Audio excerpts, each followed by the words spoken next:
Shifting focus down south to the state of Karnataka, the deteriorating law and order situation in the state comes to a fore after a case of gang war in Udupi surfaced, and a police station was in fact vandalized in Devanagari district yesterday.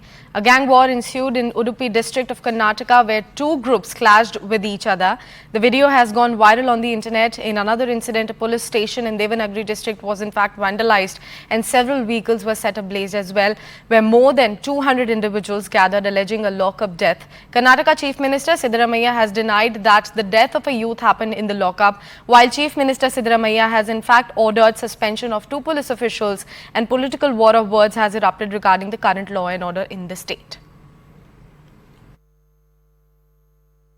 ರಾಜ್ಯ ಸರ್ಕಾರದ 15 ದಿನಗಳಾಗಿರಬೇಕು 15 ದಿನಗಳಾಯಿತು ಬರೋದನ್ನು ಮೊದಲನೇ letter ಎರಡನೇ letter ಪೊಲೀಸ್ನವರು ಬರೆದಿದ್ದಾರೆ SIT ಅವರು ಬರೆದಿದ್ದಾರೆ ಇನ್ನು ಏನು ಬರೀಬೇಕಂತೆ ಅವ್ರಿಗೆ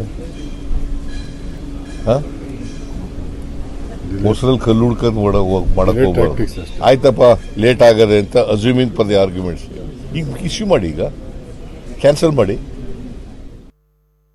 ಕರ್ನಾಟಕದಲ್ಲಿ ಕಾನೂನು ಸುವ್ಯವಸ್ಥೆ ಕುಸಿತದಿಂದ ಕಳೆದ ಒಂದು ವರ್ಷದಿಂದ ನಾವು ಸರ್ಕಾರಕ್ಕೆ ಬಹಳ ಬಾರಿ ತಿಳಿ ಹೇಳಿದಿರಿ, ಹೋರಾಟ ಮಾಡಿದಿರಿ. ಇಷ್ಟೆಲ್ಲ ಆದರೂ ಕೂಡ ಸರ್ಕಾರ ಕರ್ನಾಟಕದ ಕಾನೂನು ಸುವ್ಯವಸ್ಥೆಯನ್ನು ಕೈಚೆಲ್ಲಿ ಈ ಸರ್ಕಾರದಲ್ಲಿ ಇಂಟೆಲಿಜೆನ್ಸ್ ಇದೆಯೋ ಸತ್ತೋಗಿದೆಯೋ ಅನ್ನೋದು ಅರ್ಥ ಆಗದ ರೀತಿ ನಡೀತಾ ಇದೆ.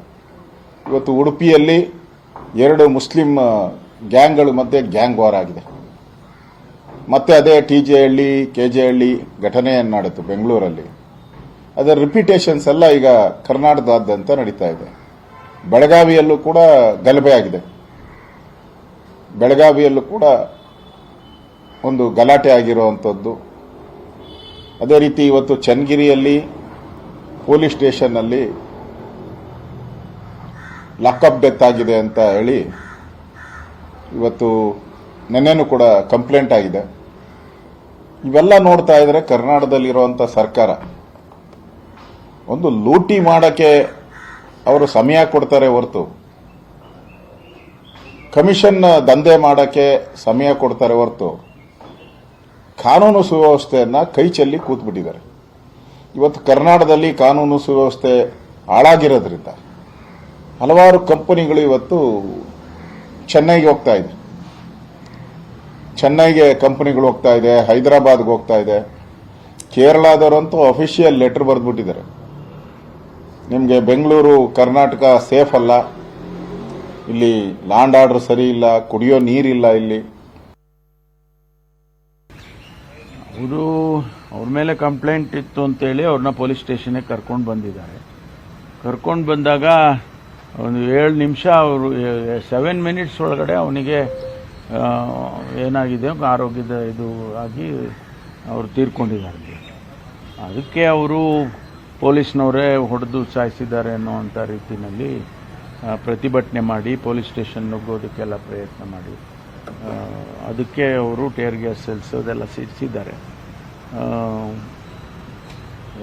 ಅದು ಪೋಸ್ಟ್ ಮಾರ್ಟಮ್ನಲ್ಲಿ ಗೊತ್ತಾಗ್ತದೆ ಏನು ಯಾಕೆ ಸತ್ತಿದ್ದಾರೆ. ಅದೇ ನ್ಯಾಚುರಲಿ ಕಲ್ತೂರಾಟ ಮಾಡಿದಾಗ ಅಲ್ಲಿರೋರಿಗೆಲ್ಲರಿಗೂ ಕೂಡ ಗಾಯಗಳಾಗ್ತವೆ. ಅದನ್ನು ಕಂಟ್ರೋಲಿಗೆ ತಗೊಂಡಿದ್ದಾರೆ.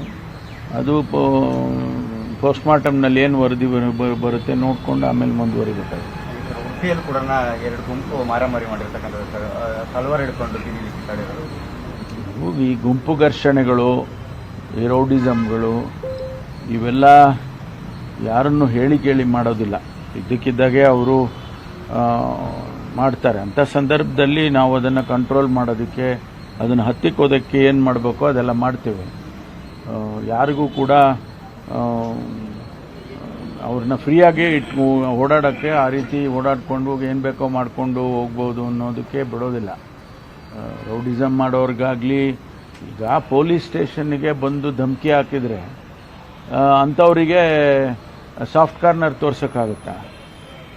ಪೊಲೀಸ್ ಸ್ಟೇಷನ್ಗೆ ಬಂದು ಪೊಲೀಸ್ನವ್ರು ತಲೆ ಕತ್ತರಿಸ್ತೀವಿ ಅಂತ ಹೇಳೋರಿಗೆ ಬಿಡೋಕ್ಕಾಗತ್ತೆ ಹೇಳಿ ನೀವೇ?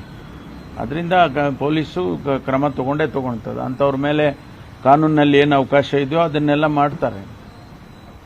ಬಿಜೆಹಳ್ಳಿ ಕೆಜಿಹಳ್ಳಿ ಮಾದರಿಯಲ್ಲಿ ಅವರು ಪ್ಲಾನ್ ಮಾಡಿದ್ರು ಅಂತ. ನನಗೂ ಅದು ಕಿವಿಗೆ ಬಿತ್ತು, ಡಿಜಿಹಳ್ಳಿ ಕೆಜಿಹಳ್ಳಿ ಮಾದರಿ ಮಾಡ್ತೀವಿ ಅಂತ. ಅಂಥವರಿಗೆಲ್ಲ ಕಾನೂನಿನಲ್ಲಿ ಏನು ಕ್ರಮ ತಗೋಬೇಕೋ ಅದನ್ನ ತಗೊಳ್ತೀವಿ, ಮುಲಾಜಿಲ್ದೆ ತಗೋತೀವಿ. Well, that's all we have to wrap it up on this show, but stay with CNN News 18 as news and updates continue.